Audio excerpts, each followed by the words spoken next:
Hello, ഇത് Audi Q3യുടെ engine compartment റൂമാണ്. അതിൻ്റെ അകത്ത് ഹൈ വോൾട്ടേജിൻ്റെ ലൈനാണ് ഈ കാണുന്നത്. ഈ ഓറഞ്ച് കളറിലുള്ളത് ഹൈ വോൾട്ടേജിൻ്റെ ലൈനാണ്. ഇത് പ്ലഗ് ഇൻ ഹൈബ്രിഡ് വെഹിക്കിളാണ്. ഈ ഓറഞ്ച് കളർ കാണുന്നത് എന്ന് വെച്ച് കഴിഞ്ഞാൽ ഇതിൻ്റെ അകത്ത് നിന്നാണ് ഹൈ വോൾട്ടേജിൻ്റെ ബാറ്ററി സപ്ലൈ പോകുന്നത്. ഏകദേശം പ്ലഗ് ഇൻ ഹൈബ്രിഡ് ആയതുകൊണ്ട് 300 to 400 DC വോൾട്ടേജാണ് ഇതിൻ്റെ അകത്ത് നിന്ന് പ്രൊഡ്യൂസ് ചെയ്യണത്. നമ്മളിതിൻ്റെ എന്തെങ്കിലും വർക്ക് ഇലക്ട്രിക്കൽ റിലേറ്റഡ് ആയിട്ടുള്ള വർക്ക് ചെയ്യുമ്പോൾ ഈ സ്ട്രൈക്കർ ഇത് റിമൂവ് ചെയ്തതിന് ശേഷം മാത്രമാണ് നമ്മൾ വർക്ക് ചെയ്യാവുള്ളൂ. അല്ലെങ്കിൽ ഇത് ഭയങ്കര ഡേഞ്ചറാണ്. അതുപോലെ ഇതിവിടെ എഴുതി വെച്ചാൽ നമുക്ക് കാണാൻ പറ്റും. ഇത് ഡേഞ്ചറാണ്. അതായത് 2A സർട്ടിഫിക്കേഷൻ കിട്ടിയവർക്ക് മാത്രമാണ് ഇതിൻ്റെ വർക്ക് ചെയ്യാൻ പറ്റുള്ളൂ.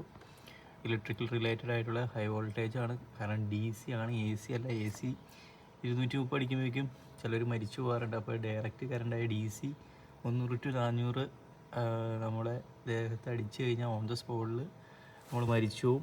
ഇതിൻ്റെ ഉള്ളിൽ ടച്ച് ചെയ്യുമ്പോൾ ഇവിടെ ടച്ച് ചെയ്യണമെങ്കിൽ അങ്ങനെ കുഴപ്പമില്ല. പക്ഷേ ഇതിൻ്റെ വർക്ക് ചെയ്യുമ്പോൾ ഇതിലുള്ള ഗ്ലൗസ് കാര്യങ്ങളെല്ലാം ഇട്ടിട്ടാണ് സേഫ്റ്റി ചെയ്തിട്ട് നമുക്ക് വർക്ക് ചെയ്യാൻ പറ്റുള്ളൂ.